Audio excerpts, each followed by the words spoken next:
Hi, everybody. I'm Sarah, and I'm really excited to be here today on Cambly Live. Thank you so much for joining us, and I'm just happy to be here. Please, can you let us know in the comment box that you can see me and that you can hear me? Maybe say hello, tell us where you're from, where you're joining in from. Let's get the conversation going. Okay, so I'm Sarah. I'm from England, and I've been a teacher for 7 years all over the world. And I've been lucky enough to connect with students, hundreds and hundreds of students. And today, I'm connecting with you guys. So everybody, yeah, lots of people saying hello, hi. You can see me, you can hear me. That's lovely. That's good. Good start. Right. So everybody that's joining us today is probably somewhere along their IELTS preparation journey, right?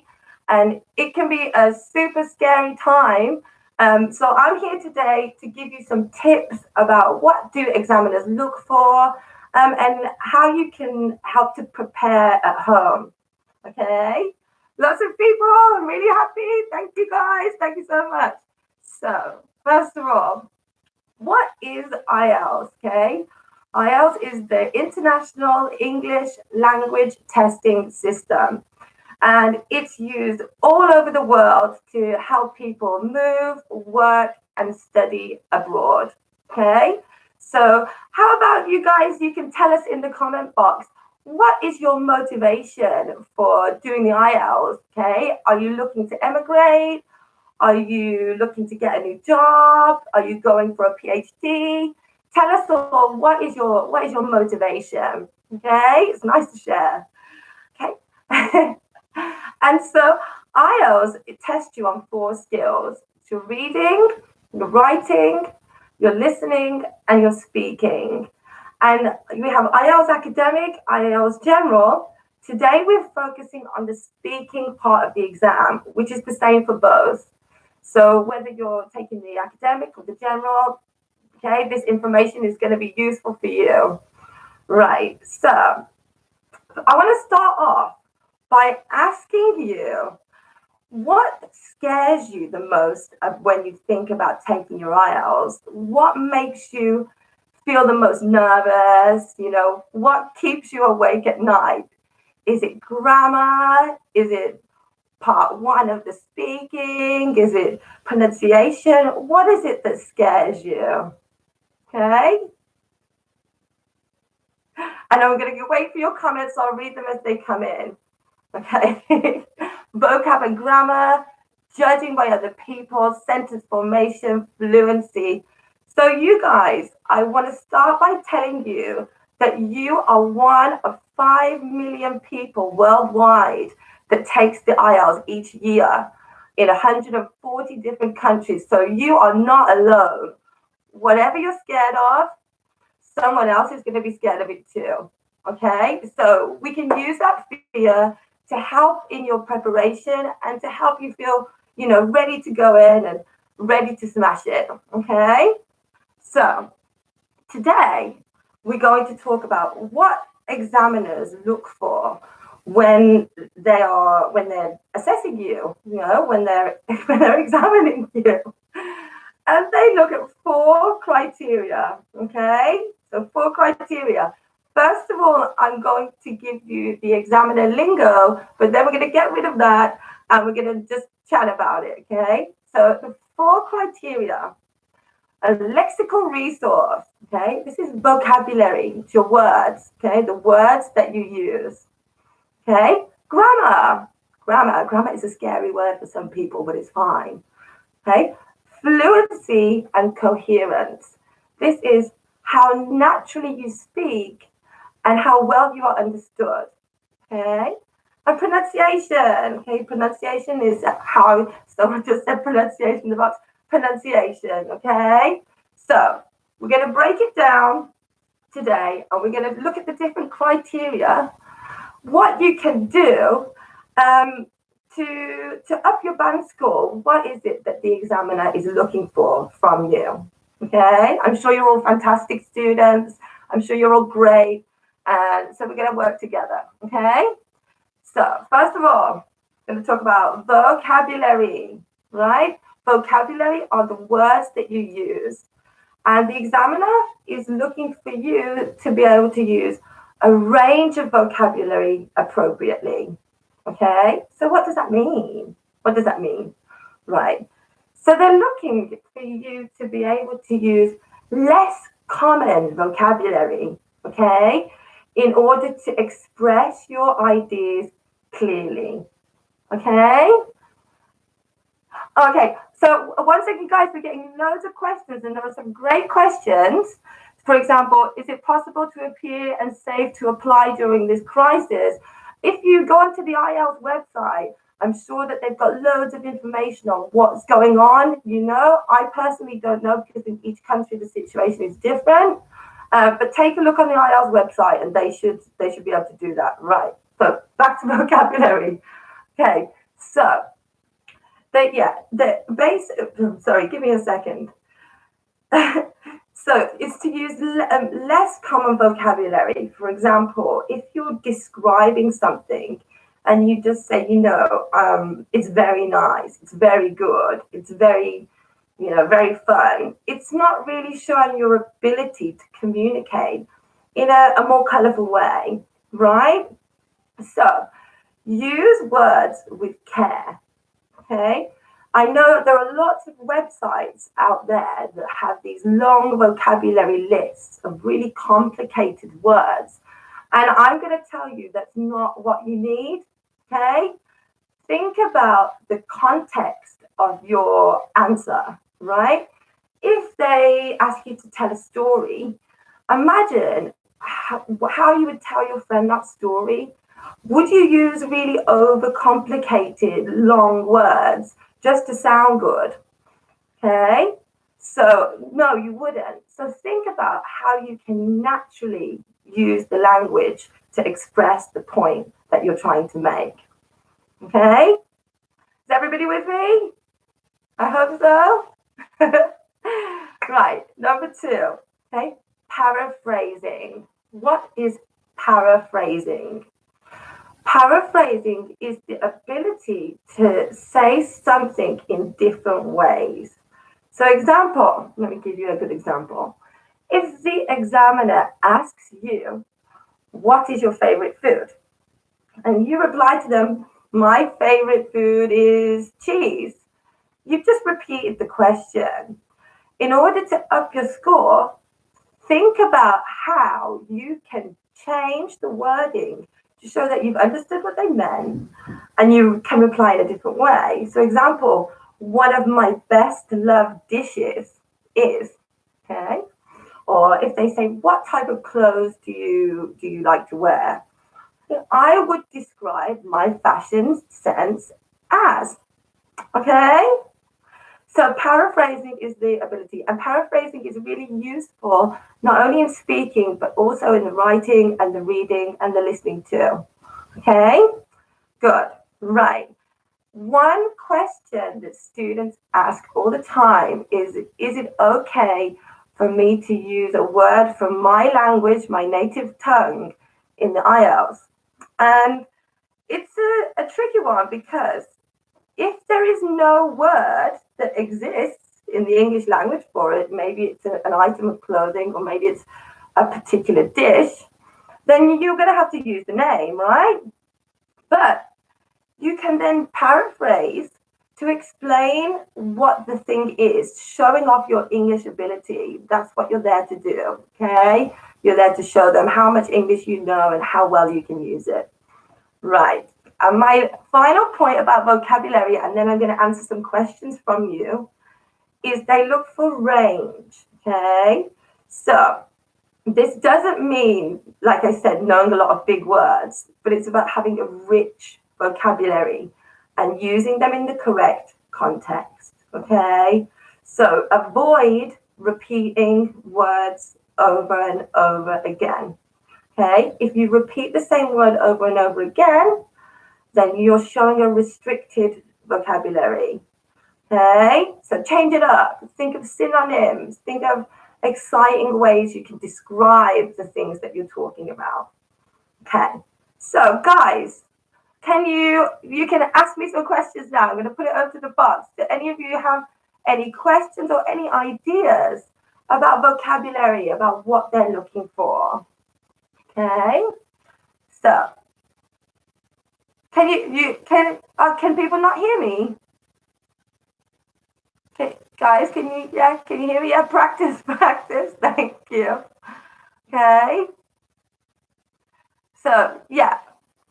Okay. So is there a way to clear IELTS without sitting in exams? Well, the IELTS is a testing system, so you have to take the test, I'm afraid.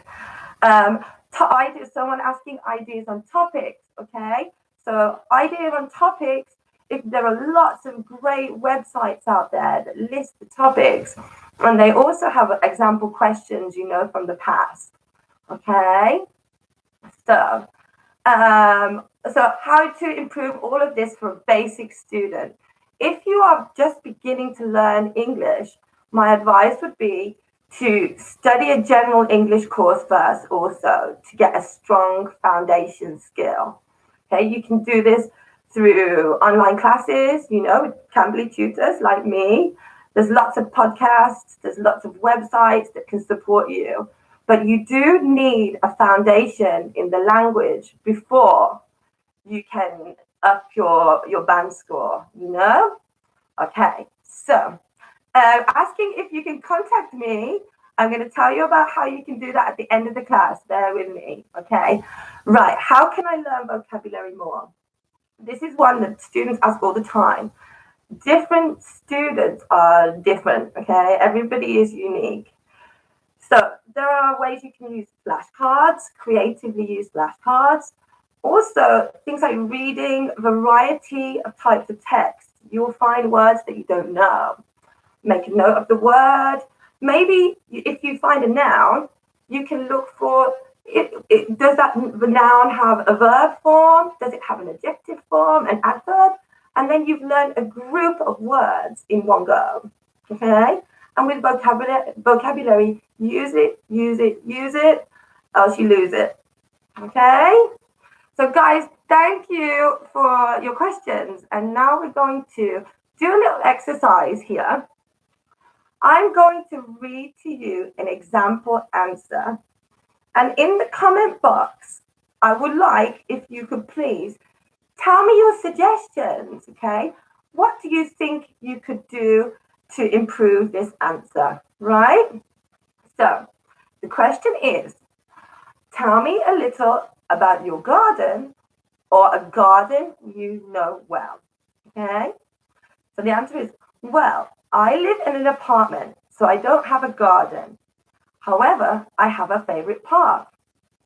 It's my favorite park because my first school was located at the edge of the park and had a back door, which would lead into the park, which I loved very much.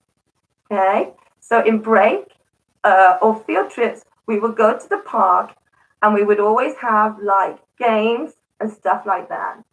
How can we improve that answer, do you think? What do you think that we could do? Did you hear something that was repeated quite a lot? Repeated?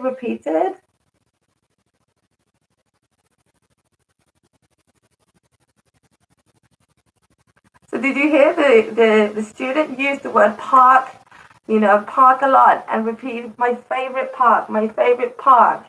So with this, the repetition, like I said, is not showing the range, okay? So next, lots of people asking about grammar. And now we're going to talk about grammar, okay? Okay, grammar. Oh. Okay, I'll come back to the comment box in a minute, right? So with grammar, they're looking for you to use range of grammatical structure. I'm going to speak more about this in a minute. And control and context, okay?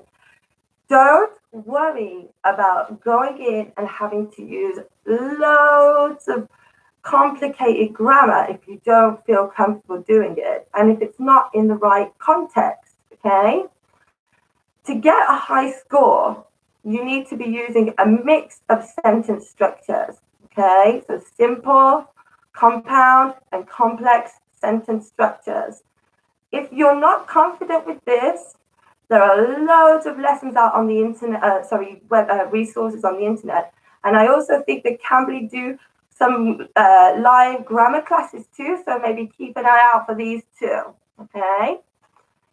They look for you to use grammar naturally, okay, to convey clear meaning, okay? So if you're telling a story and they want you to use your narrative tenses, okay, to set out the timeline, but don't overcomplicate it and don't make it too formal if it's an anecdote, because it's not showing that you're naturally using the language, and that's what they're looking for. Okay, thank you. Nice tattoo. Thank you very much, honey. Lovely. Okay, right. This one is really important. Beware of direct translations.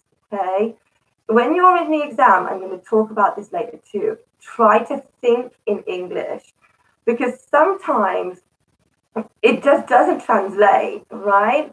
And it's, for example, a common thing that we have is, if the question is, why do you want to learn English? And a lot of students reply, I am wanting to learn English, okay? Because this is how they say it in their native language. But in English, want, we don't use it in the continuous. So think in English and answer in English. Beware of direct translations, okay? And so my top tip for grammar is, when you're studying, okay, when you're practicing your grammar, when you're studying, be aware of the rules of the grammar, okay? So how do you use it? The structure, okay? Any structures. The meaning and the use, right? That's when you're learning. And then use it. But I have a tip. This is for vocabulary and grammar, really. The 100% rule. If you are not 100% sure that it's the right thing to do, don't do it, okay? Be confident in the things that you're saying, okay? This works with words too. If you are not, okay? Oh, this is going back to the example answer. So I said, I don't have a garden in my apartment. However, I have a small backyard. Yay, good. Thank you.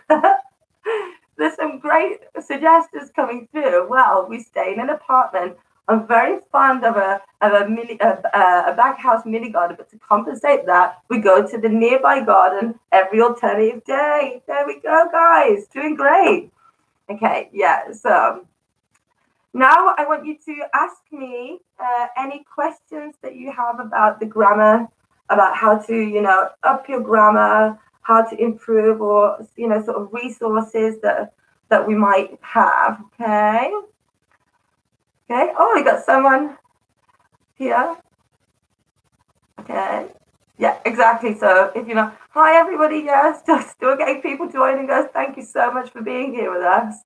It's lovely. So how to upgrade grammar. Okay, you can take grammar mini courses. On Cambly, there are a lot of tutors that specialize in grammar too. So I'm going to give you tips on how to subscribe or how to take a free trial at the end of the class.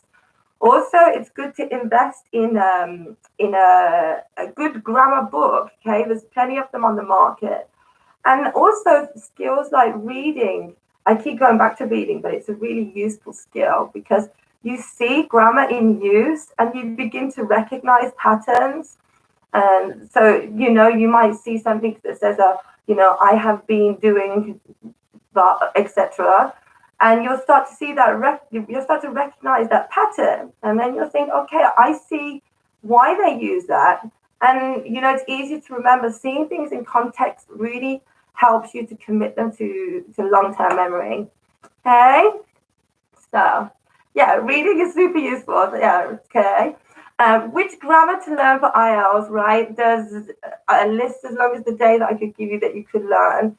You need to learn things confidently, so you need to know your tenses, obviously. You need to know your sentence structures. You need to know things like your passive versus your active. conditionals, but like I said, the list goes on and on and on. Okay, so right, I'm going to get to accents a little later. Thank you so much for the support. Some of you saying some lovely things. Right, so I'm going to go on to the, okay, so fluency, we're moving on to in a minute too. Okay, how to avoid fumbling. Don't worry about fumbling. Time durations. Right, we're going to come on. So, there's loads of you asking about fluency. So, let's talk about fluency. Right, first of all, what is fluency? It's the ability to speak at a good speed and for the appropriate amount of time, and how you link ideas together, and how well that you are understood. Okay, and this is really important. Okay, thank you. You like my hairstyle? My sister did it for me. I'll tell her after. Thank you. Right, so yeah, fluency and coherence. You need to structure your answers well. Think about your structures. Sometimes students get worried about topics that they don't know much about, but sometimes students actually go the other way when it's a topic they're very passionate about, because when we get excited, we want to tell the person everything we know about this topic, and sometimes you go off on a tangent and don't actually answer the question. So make sure you answer the question, right? That's one of the fundamental rules. Okay. Secondly, there's a big tip, right? A lot of students that I get, spend their time preparing full answers and trying to memorize the answers.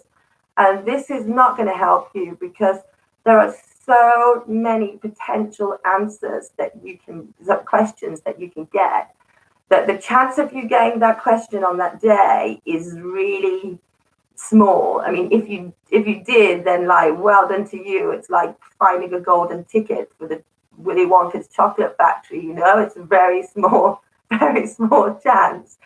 So do not memorize answers. Prepare yourself with topics. Okay, brainstorm ideas. Do practice questions, but do them under your exam conditions. Right? Example part 2. Give yourself 1 minute preparation, and then 2 minutes. So I require time to think on the topic. Please help how I can speak instantly and fluently. Right. When you're given the topic, okay, question, you can buy yourself a second, right? Oh, that's an interesting question. Let me think about that. Well, I could say this, or, buy yourself a second of breathing time to get your thoughts in order. Okay?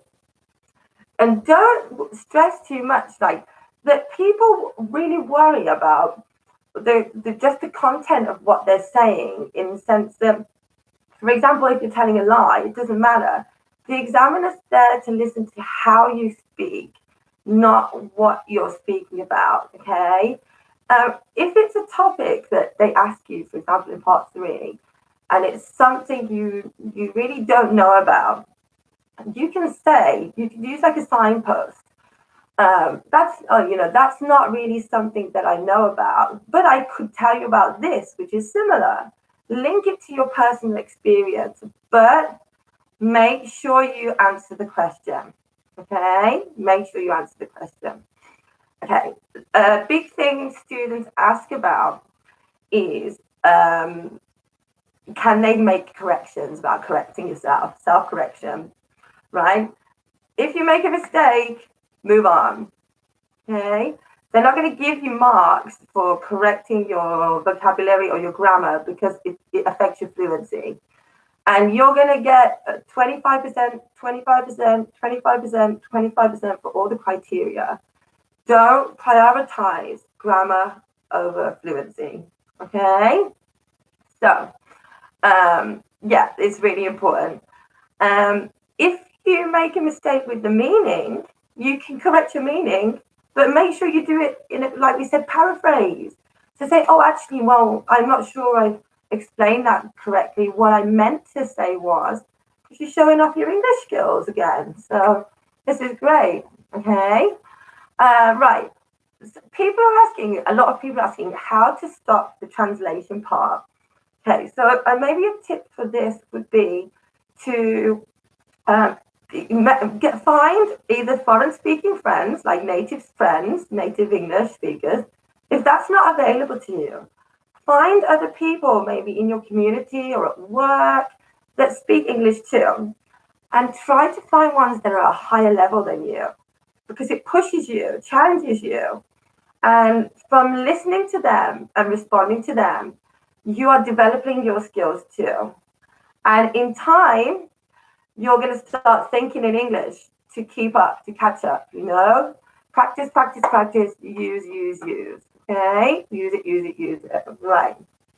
So, one of the big things with fluency, and I'm going to be blunt, my examiner friend told me this. He said, a lot of students just need to get over themselves, get over their fears, and not be afraid to make mistakes. Okay? Breathe, think, speak. Breathe, think, speak. Okay? If you forget a word, which happens to us all, happens to us in our native languages, right? How often are you out with your friend and you're like, oh, I can't think of that word. It's on the tip of my tongue, you know? Don't just say okay. That's not going to buy you points.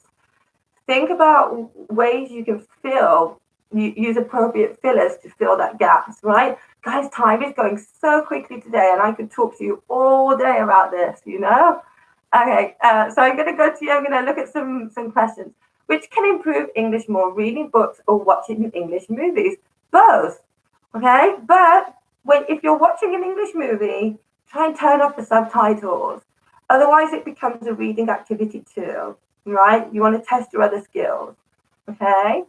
Do what you enjoy, okay? This is one important thing. With anything we learn in life, you need a positive connection to it. Otherwise, you will lose interest, you'll lose passion. So do the things that you enjoy that can help you too. If you enjoy movies, watch movies. If you enjoy music, listen to music. If you enjoy reading books, read books, Right. I often forget very simple and easy words while speaking. What should I do to overcome this problem? Okay, so this is a thing with fluency, right? So the more that you practice, the more that you use it, it with a platform like Cambly, for example, you can take out different subscriptions, but some of my students, I see 30 minutes a day, 5 days a week. When they started, they had no English. And now, sort of 5-6 months later, I can't get them to stop talking because they've grown in confidence and ability. They're learning every day and they're just practicing, So using English as often as possible. It sounds very simple, but it's a key thing. Right. So, guys, now, okay, how can I contact you? I'm going to tell you right now. Accent. Okay, so this is where we're coming to pronunciation, accent. Accents aren't a problem, right? If you ever come on holiday to United Kingdom, nobody speaks like the Queen. I know if you watch The Crown, maybe you think that's how we all talk, but it's not. So, each city has its own unique dialect and accents are fine, as long as the examiner doesn't have to struggle to understand you. Okay, so you don't have to speak in a British accent, you don't have to speak in an American accent, but you have to be able to be understood. Okay, and that's the simplest of it. Okay, don't pause too much, right? Don't speak like a robot. I like to watch movies. Find the natural rhythm of your voice, right? Not too fast, not too slow. Okay? Things that examiners love are like things like features of connected speech. So, example, if I say to you, I want to go swimming, I want to go swimming. It's the way a native person speaks. And if you can start to watching movies, for example, like somebody mentioned, this is where you're going to hear this stuff in use. And then, put it into practice. You might feel a bit strange doing it at first, but the more that you do it, the more that you get used to it. And also, if you have someone like a Cambly tutor, and I talk to my students like that, I talk sometimes in my Birmingham accent. They're hearing the natural speak, and they're beginning to replicate themselves. So I can't stress how much use interaction with native speakers is. Like, if you have the opportunity to do that, grab it. Okay, grab it. Okay. Okay. And one more thing on pronunciation. This is really important. Intonation. Intonation is the music of your voice, right? It's the melody. If you speak at one tone, you're not showing your emotion, or grabbing the attention of the listener. So record yourself speaking. You can always record. It's horrible to listen to yourself speaking, I know, but it's really useful. Record yourself speaking and listen if you just speak in one tone like this, or if you use the melody of your voice to express the point that you're making. Okay. Someone else, is informal English acknowledged like phrase contractions are fine? Yeah, contractions are fine. Okay, but be careful with things like slang if it's a bit, too far slang, and also cursing. Don't curse, right? Because the examiner's like, they're people too. So try not to use potty mouth. Right. Okay. So guys, I've just got now a few key tips. Because I don't want to take your whole day. You guys have been fantastic. And I want you to throw your questions out there now. Okay, whatever questions. So, think in English. Remember, think in English. Don't worry about whether the examiner agrees with your opinion. It doesn't matter. Okay, don't worry about your opinion. They don't care. They're listening to, for how many opinions a day? They're listening to your English. Okay. Don't memorize, like we said. Do not overcomplicate just to sound good. Don't prioritize one criteria over the other. Okay. All of your criteria are important. Your pronunciation, your fluency, your grammar, and your vocabulary. They're all important. Okay. Don't look at the examiner for cues. Don't look if they have a happy face. Don't look if they because they're not going to do it. They're not going to give it away, right? So you've just got to go in there, be confident that, yeah, I'm going to smash it, right? I'm going to smash it. Like I said, make foreign friends. And finally, you don't have to be perfect. None of us are. You can make mistakes. I make mistakes talking to my friends all the time. Small mistakes are fine. Right. So, up to you. I've got questions about the reading section. Today's just focusing on the speaking because we just don't have any time. But like I said, there's loads of resources out there. We've got someone asking about forgetting at the time of use again. So like that comes with your fluency, practicing with a native speaker, practicing with your friends. Okay. Any more questions? Because I think we're pretty much out of time. It went so quickly, guys.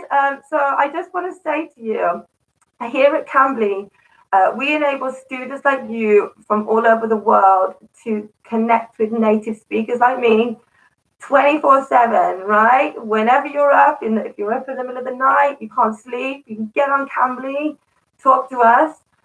So if you'd like further help from me, you can get in touch with me via my teacher profile link, which is in the description. And there are plenty of other teachers like me there too. And you can have a 15-minute trial session for just 99 rupees. Bargain, okay? So guys, good luck with your exam preparation. Thank you so much for being here today. I know you're all stuck at home, and I hope you're being safe, being healthy, and being happy overall. So thank you so much. Right. Until next time.